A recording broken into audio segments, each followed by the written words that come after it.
2018 में SSC GD का exam हुआ था, 2018 में वैकेंसी निकलती है। आज 4 साल हो चुके हैं, उसकी फिलिंग नहीं हुई है। बात क्या है कि 60,000 की पोस्ट निकाली थी और अब जो फाइनल रिजल्ट आया ना उसमें बोल रहे हैं कि 54,000 को लगाएंगे।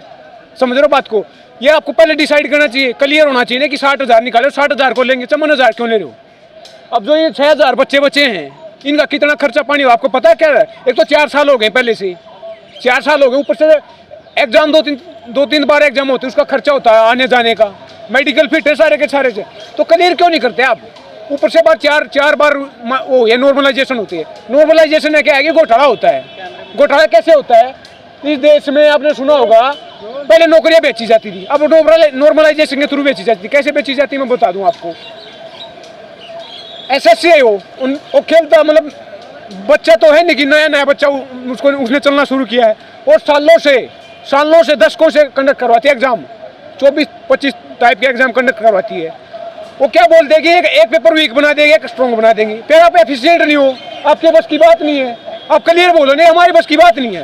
और इस बात को सरकार ने भी माना है, सरकार नहीं माना क्योंकि नेशनल रिक्रूटमेंट एजेंसी लेके आए हैं। उन्होंने बोला है न्यू एजुकेशन पॉलिसी में, इसका जिक्र किया गया है कि हमें नारे लेके आएंगे क्योंकि SSC बैंकिंग और रेलवे में घोटाला है।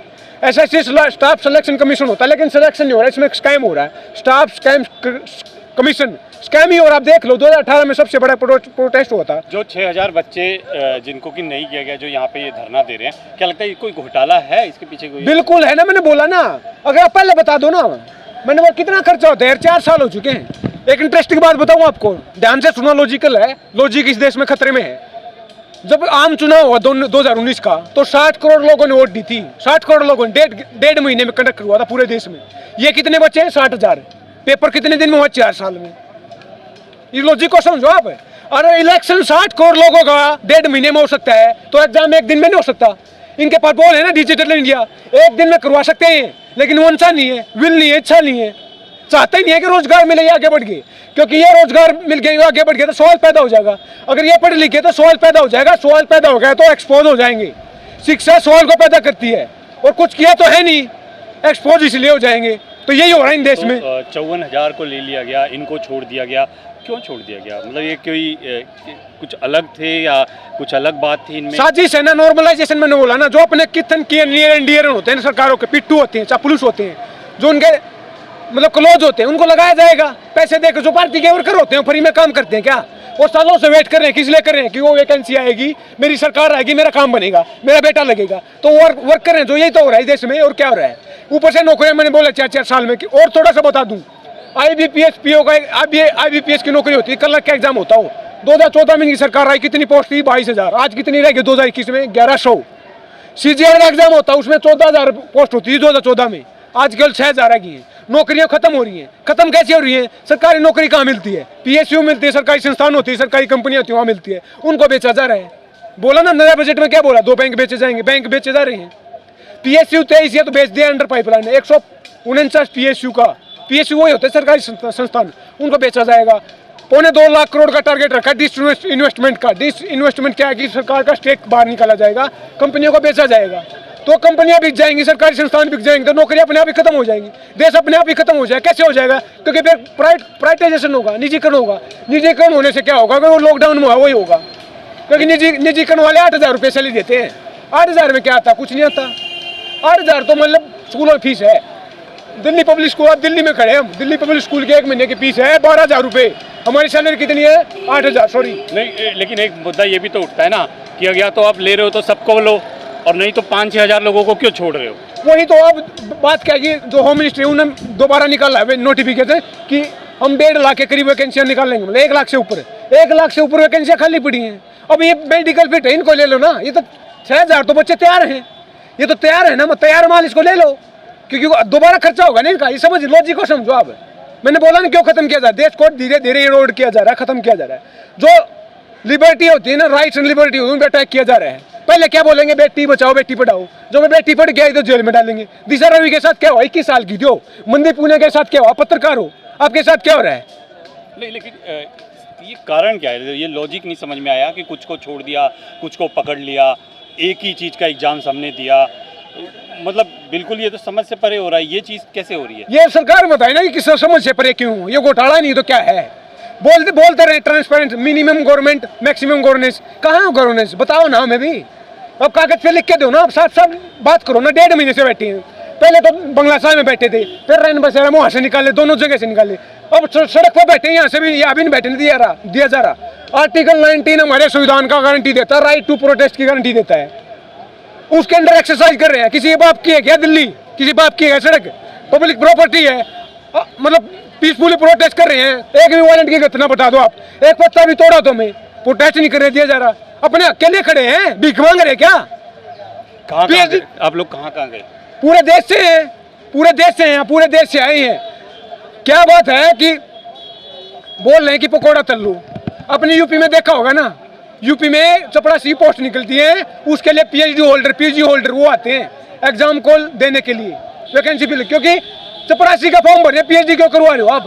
फिर बोले पकौड़ा तल लो। अगर पकौड़ा तलना तो डिग्री की जरूरत है क्या?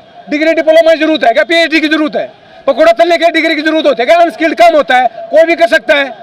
तो इस देश को खत्म किया जा रहा है धीरे धीरे। पकौड़े तलने वाली बात हो रही है, काम की बात हो रही है, मन की बात हो रही है, ये काम की बात नहीं है। और इनके हाथ में नौकरी होगी, रोजगार होगा, पीसफुल माहौल होगा देश में, प्रोस्पेरिटी होगी, फले फूलेंगे, रोजी रोटी होगी इनके हाथ में, देश आगे बढ़ेगा, शांति होगी, सारी चीजें होंगी, तो अपने आप ही आगे देश बढ़ेगा। कोई कारण नहीं पूछना चाह रहा। यहाँ से दिल्ली है ना, ये यहाँ सबसे बिजी इलाका, होम मिनिस्टर के सामने बैठे हैं, पूरा होम मिनिस्ट्री आती है यहाँ पे, कितने ऑफिसर होते हैं। SSCJD के SSC के बाहर भी बैठे थे, गाड़ियां जा रही थी, किसी ने ये भी नहीं पूछा शीशा खोल के भी कौन बैठे, किस लिए बैठे, और बोले कि हमारे बस की बात नहीं। बस की किसकी बात है भाई साहब? के पास क्या विकल्प ये है कि पूरे देश का यहाँ आना पड़ेगा, सड़क पे आना पड़ेगा। जैसे किसान आए हैं ना, किसान कैसे आए थे? बैरिकेड तोड़ के थे हरियाणा से, 12-13 ट्रैक्टर थे, आज कितने लाखों हैं पूरे विदेश। ये भी कहा जाता है कि ये वो बच्चे हैं जो पढ़ाई कर रहे हैं, लगातार तैयारी कर रहे हैं, इनका काम लड़ाई झगड़ा या ये सब करना थोड़ी ना। या देखिए, किसी ने कहा था कि मैं काबिल कर्मठ सड़क से वफादार हूँ, ये वंग है कैसा फिर भी लाचार हूँ। पढ़ा लिखा होकर लाचार बना दिया ना, टांग तोड़ने जैसा काम है ये। अगर वो कौन संभालेगा, कौन है? मैं आपका सवाल पूछा, थोड़ा रिपीट करो, सॉरी। मेरा कहने का मतलब था कि ये बच्चे जो इतनी तैयारी कर रहे हैं 4-4, 6-6, 7-7 साल से, ये कैसे रोड पे आके झगड़ा लड़ाई फसाद थोड़ी ना करेंगे? अगर इनको मैं कहूँ दंगा फसाद कहा करे, मैंने बोला 14 फरवरी को आए थे, उसके बाद 4-5 बार प्रोटेस्ट हो चुका है, लाठीचार्ज की पुलिस वालों ने, लड़कियों के हाथ तोड़ रखे, सबके चप्पल जूते सब कुछ खो गया था। इनको सड़क पर रहने दिया ना, हम लेके गए गाजीपुर बॉर्डर। किसान मजदूर की तो आवाज है, कौन नहीं? गरीब क्या है? किसान मजदूर कौन होता है? गरीब होता है। तो इस देश में सबको लाइन में लगा रखा है। स्टूडेंट की लड़ाई नहीं, पूरे देश की लड़ाई है। अगर ये नौजवान खत्म होगा तो देश खत्म हो जाएगा, संविधान खत्म हो जाएगा। अच्छा, हम लोग देख रहे थे कि अभी उधर भी जो है जंतर मंतर पर भी रोजगार को एक बड़ा प्रदर्शन हो रहा है। क्या लग रहा है कि रोजगार पे सरकार जो बिल्कुल विफल हो रही है क्या, जो हर जगह प्रदर्शन ही हो रहा है? बिल्कुल हो रही है भाई साहब, बिल्कुल हो रही है। अब बंगाल में गए हैं, नया तकिया कलाम कर दिया कि रोजगार देंगे, 2 करोड़ दिए तो कहाँ गए? वो रिटायर हो गए क्या? 2 करोड़ वाले 2014 बोला था, 7 साल हो चुके, 14 करोड़ हो गए। ये तो 60,000 है, 2 करोड़ को छोड़ो, 60,000 दे दो। 60,000 में चमन तो ले रहे हो आप, 6,000 दे दो ना। अब नई नोटिफिकेशन निकाल रहे हो आप, बार बार वो है कि 4 साल और लगेंगे। ये बच्चे 75% और एज हो जाएंगे, ध्यान से सुन लो इस बात को, और एज हो जाएंगे। तो अगर ये घर चलेगा तो खत्म हो जाएंगे। ये तो अपनी गोली खाने हैं, या तो गोली मार दो या रोजगार दे दो। देश की 65% पॉपुलेशन, 65% आबादी युवा है जो 35 साल से नीचे है, उसको रोजगार चाहिए, मंदिर मस्जिद चाहिए, मूर्तियां चाहिए। ये जो मूर्तियां बन रही है ना देश में, इसकी जगह रोजगार चाहिए। रोजगार की बात नहीं हो रही देश में। हम लोग देखते हैं कि SSC वगैरह की तो एज भी बहुत मतलब कि कम एज होती है, जिसके मतलब कि उसके बाद बंदा बाहर हो जाता है। इंटरेस्टिंग बात पूछ लिया। मैं हरियाणा से आता हूँ, आने 2015 में ग्राम सचिव की पोस्ट निकलती है, 2015 में। 10 जनवरी 2021 को उसका पेपर होता है, 16 जनवरी को उसको कैंसिल कर दिया जाता है। 6 साल बाद पेपर हुआ, फिर कैंसिल कर दिया। अब क्या पता 6-7 साल और लगे, 12-13 साल में एक पेपर होगा, एक वैकेंसी भरी जाएगी। तो 12 साल में एक ही पेपर देने हैं क्या? तो एजुकेशन को बंद कर दो। न्यू एज लगातार कम होती जा रही है। एक और बात बता दूं, आर्टिकल 21 है हमारी संविधान का, बोलता है राइट टू एजुकेशन की बात करता है। उसमें क्या लिखा है? 6 से 14 साल के बच्चों को एजुकेशन फ्री दी जाएगी। अब नई एजुकेशन पॉलिसी आई, उसमें क्या बोला है कि इसको 3 से 18 कर देंगे। क्या कि शिक्षा का इंक्लूजन करना है, सबको इंक्लूड करना है, सबको पढ़ाना है। लेकिन पढ़ के क्या हासिल हो रहा है? पढ़ के सड़कों बैठे, PhD करके बैठे, फायदा क्या उस पढ़ाई का? आर्टिकल 23-24 उसमें बोला राइट अगेन एक्सप्लॉयटेशन है। चाइल्ड लेबर को मतलब एक अपराध माना जाता है, फंडामेंटल राइट है। अगर ये एजुकेशन मिल तो रही नहीं, नौकरी तो मिल ही नहीं, क्यों ना एक 10 साल का रोजगार शुरू कर दे।